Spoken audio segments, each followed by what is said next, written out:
with this year, we've already gone through the NFL draft. This is the time of the season where people will be jumping into these leagues and getting their fill, I guess, of startup leagues ahead of then, well, we're in best ball season already, but ahead of best ball and redraft season, this is the perfect time to get into these leagues, as you mentioned, Shawn.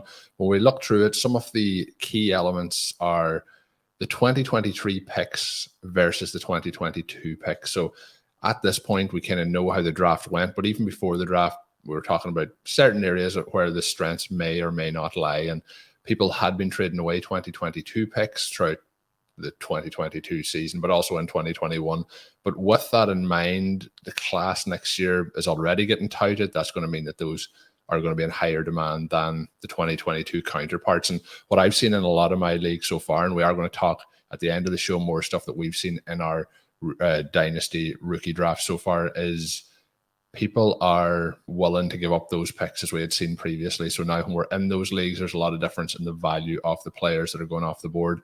But when we look at 2023, I think they're going to be more valued. That's something that Monty is talking about in this piece. And, you talked about trading back. The other parts that he's talking about is trading back early and often. Any listener to the podcast will know that Shawn is well known for trading back in his startups and his drafts in general. And I think that gives you a big advantage, not to trade all the way to the very back of these drafts, but to trade back and pick up some of those extra pieces. Because when we are in these drafts, you can evaluate the players. We can know kind of where they've landed at this point. We can think what was going to happen.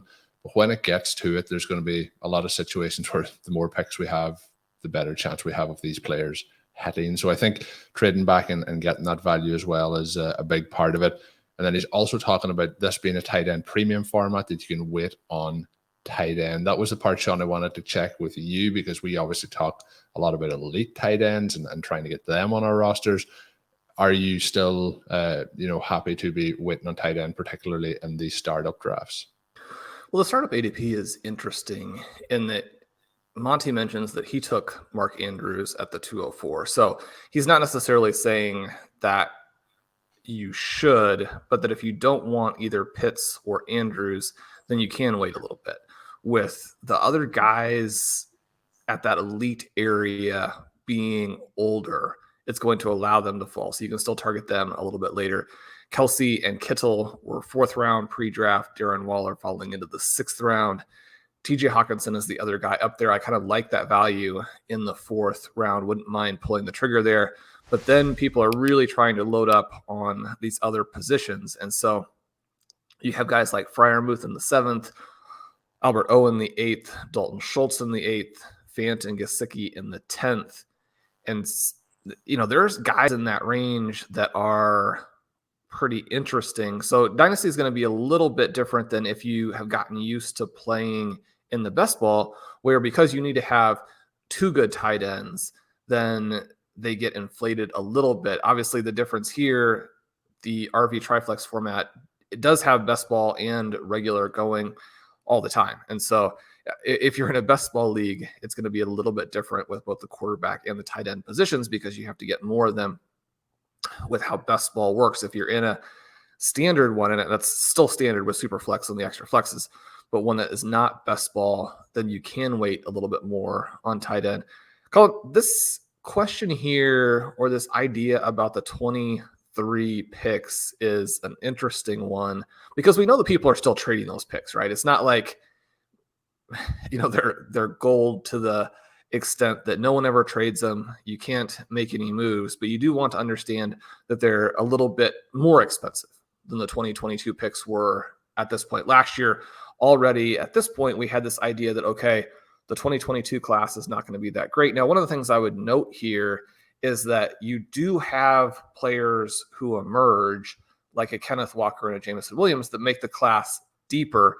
And at the same time, with a class in the future, you can have injuries that make it weaker. And so you want to be a little bit skeptical about this idea that one class is going to be fantastic, another one is going to be extremely poor. But we have seen the general thesis with 2022 play out, to where you get to about the 110, the 111, and there's a 4 or 5 pick range in there that's a little bit disappointing. It's not bad. And one of the reasons why I say it's not bad is that once you get kind of into the 204 to 212, to really like 306 range, you're like, oh, these guys are good, right? I mean, you're talking about players that have some production, that were drafted relatively early. You're talking about quarterbacks who could start pretty quickly. You're talking about running backs who were the clear-cut sort of handcuff with upside. I mean, those are guys who are going to be drafted in, best ball leagues, right? I mean, you're talking about the big contests that we have going, the underdog contest, the FFPC contest. When there are players going in the third round who are very clear late round picks in what amounts to a redraft format, a best ball redraft format, then, I mean, those guys have value. And so it's not like this class and those picks were useless, but at the same time, the 2023s are going to be worth more. One of the things that he notes in this article here is that when we did our draft, we ended up with 3 2022 firsts, 5 2022 seconds, 5 thirds.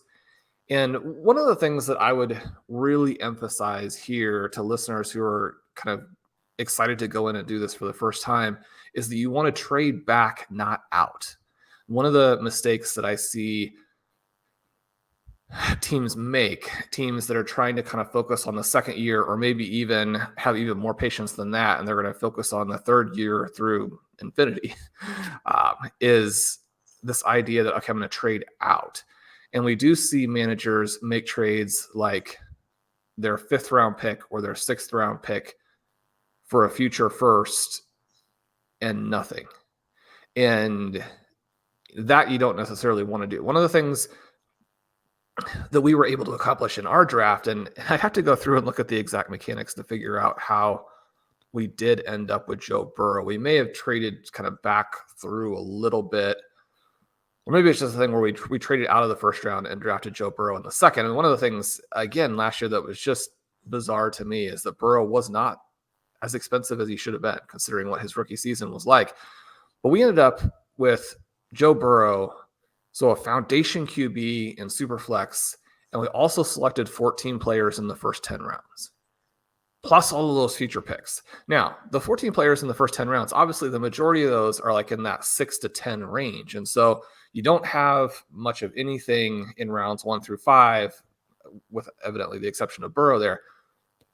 But that's a lot different than having traded out entirely and not having those picks, because one of the things that we do know is that, actually the picks in the first 10 rounds in that 6 through 10 range, those guys are not necessarily instant league winners. We didn't win the league, and we're not pretending that we had a shot at that. We were more competitive in some ways than we wanted to be. And so, we didn't get one of the things that's also cool here is that teams actually have to try a little bit.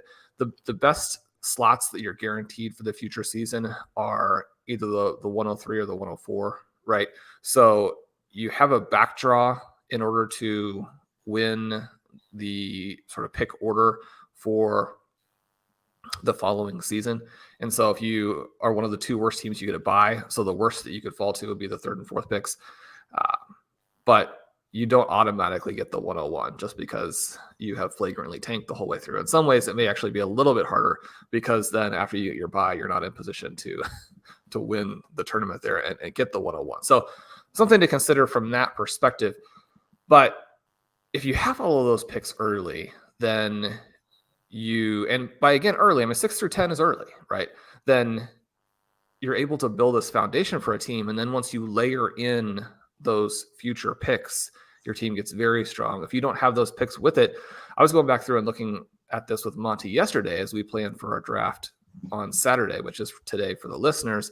And the thing that I was saying is that we have what I would call 7 foundation picks. Now, you have 20 roster spots, and you're kind of hoping that once you add those first round picks in, that you're up to, say 15, 16 foundation types of players. That's where you're getting a team where it's young, just explosive upside. You have the different positions covered, and you feel like you're about to embark on a string of maybe not titles, but, this combination of titles and runner-up finishes, that type of a thing.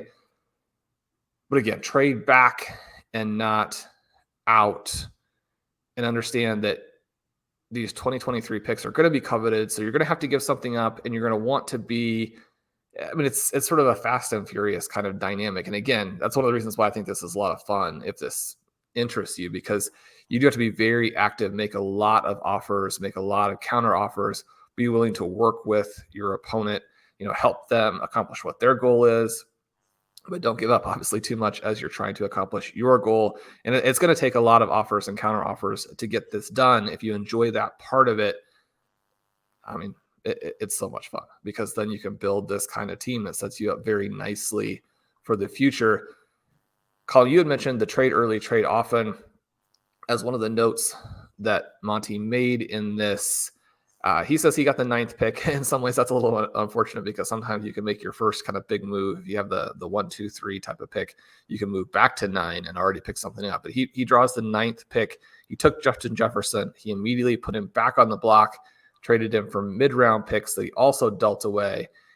That was the question that I had for you was, in these leagues, I think a lot of times people think they've made the pick, they have the player has to stay. But something from talking through leagues with you over the last couple of years is get that player and then move back, or even while you've dropped back, like you mentioned with Joe Burrow and that selection, moving forward again or moving back to accumulate other players as well. Is that something that you'd be recommending the listeners do if they can't move while on the clock, that then they use that piece for future moves? And as I mentioned, future very quickly. Right. And it is an interesting dynamic, because you always, I think, want to trade the pick instead of the player when you can, because the pick is open-ended and it can become any player. And so the other manager can jump in there and take the guy they want. At the same time, if you're not able to make that pick, either because, people are doing other things, right? You don't have all 12 managers just sitting there like sending offers and counter offers to each other. And so, you may get into a situation where you feel like you've been on the clock long enough and you don't want to slow the draft down, or you feel like there is a clear guy, and the fact that you have been willing to move is maybe a signal to the rest of your league that you actually want to reach here, and that you're not going to take the best available player. And they're saying, okay, well, if we can stick them with their reach, then that best available drops. And that helps us. And so sometimes there's a case where you're like, you have to actually just go prove that you are going to take the best guy, right? And so in this kind of situation, Justin Jefferson at the 9th pick. Now, granted, the quarterbacks are probably still more valuable, but I have him ranked about 7th in Superflex startup. So to get him at 9, it's all in the range where it's not some kind of crazy value, but Justin Jefferson is a clear foundation piece. And so once you selected him, there's still going to be a trade market for him. It's not like everybody's like, well, I can't use that pick on who I want to now, no interest. You're going to get some offers on Justin Jefferson. So yeah, that kind of thing. And we do see that a little bit more often in these drafts than I expect, where you can pick some players and then trade them. Ben and I got in a situation kind of in that 4, 5, 6 range last year, where we didn't really want either Aaron Rodgers or Austin Eckler, but they just seemed to be so clearly the value when we got on the clock. And we had moved down a bunch. So there was, there's always some pressure there from your league mates where they're like, we don't think you're playing for this season, so we don't think you're going to take those guys. And if you've acquired a lot of picks, I mentioned the 14 picks in the first 10 rounds with Monty. One of the things that we were able to do in all 3 of these main startups was to get to a point where we were making more than 10 picks in the first 10 rounds. It wasn't always 14, I think, 12, 13, something in that range, depending on the draft. But so you're accumulating the picks. And at that point, especially when you have some volume, you do want to take the best guys. And so Ben and I took Eckler, we took Aaron Rodgers. We retraded both of them, and I'd have to go back and look to see if we would even say those trades worked out. But we were able to get back out of those players because, again, people are going to want Austin Eckler. They're going to want Aaron Rodgers. You can make those picks and then still make some moves as the draft continues.